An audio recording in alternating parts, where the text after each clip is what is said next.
that beautiful introduction, and thank you for the inspiration. Isn't she great? And to Michelle Minton, and to James Morgano, and to Michelle Madison, thank you so much for sharing your stories with us, and thank you for being here today. To all the friends who are here and came out on short notice, I truly appreciate it. To the friends who came from all across the country to help us put together today, I can't thank you enough. The colleagues from the Attorney General's office, thank you very much for coming out. And John Bon Jovi, I thank him very much for letting us use that song, Work for the Working Man. Isn't that great? All my family was here. Now, there are a lot of Cuomos here. Last time I tried to name the Cuomos, I left out a couple of Cuomos. That was big trouble, really big trouble. So to all the Cuomos, thank you very much for all being here today, but a special privilege and a special honor to point out and introduce one of the greatest governors in history, Governor Mario Cuomo.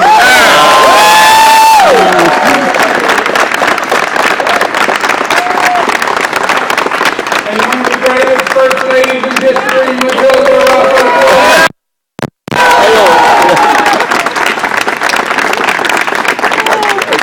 Oh boy. And let me begin by thanking the people of the state of New York for giving me the honor and the privilege of serving as Attorney General for 3.5 years. I cherish each and every day. I was excited to go to work. I'm still excited to go to work, and I went to work with one goal. How do you make this state a better state?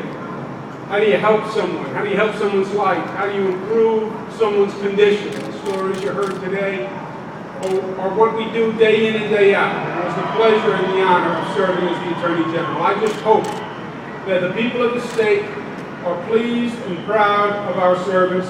We tried our best, we worked hard, and we will until the last day of my term. Thank you.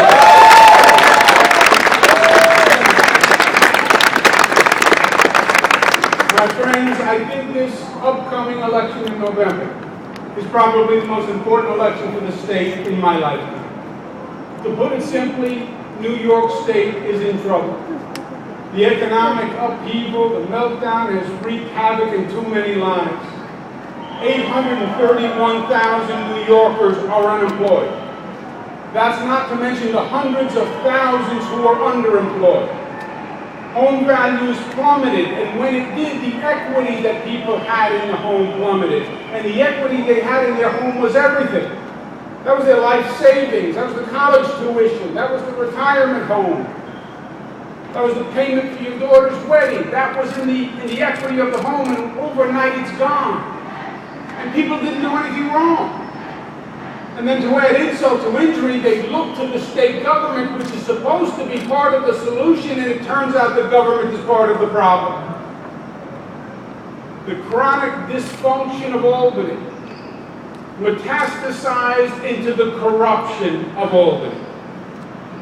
And it was a bipartisan affliction. It infects politicians on both sides of the aisle. We stand today next to one of the historic monuments to government corruption. This is the Tweed Court House. Well, unfortunately, Albany's antics today could make Boss Tweed blush. Our message today is simple. Enough is enough. We are tired of seeing New Yorkers victimized by corporate greed on Wall Street.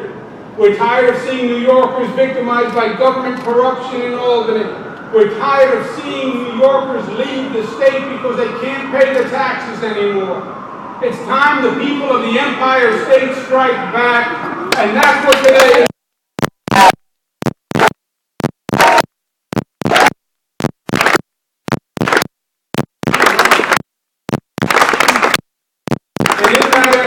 And in that effort, my friends, I think I can help. And that's why today I announce my candidacy for the governor of the state of New York.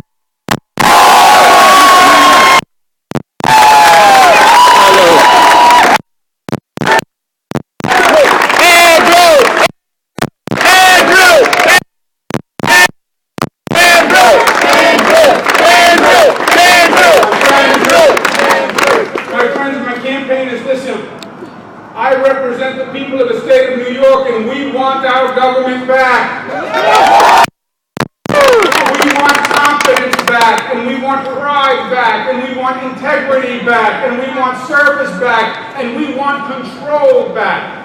Because the bottom line is that government works for the people, not for the politicians and not for the president.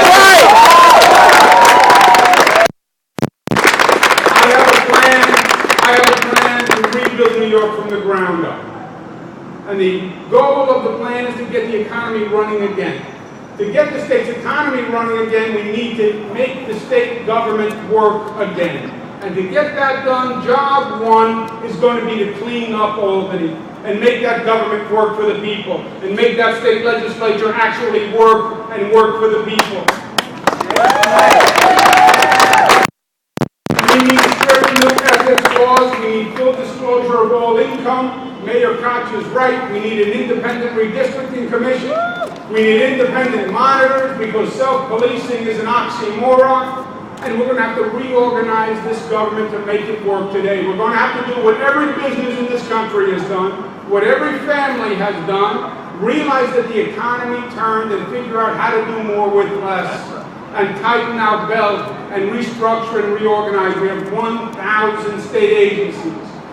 Do we really need 1,000 state agencies? No. We have 10,000. Listen to this, 10,000 local governments in the state of New York. When you add up the counties, the towns, the villages, the special districts, lighting district, water district, special district, the county, other districts, 10,000 governments. We just can't afford that anymore. We need to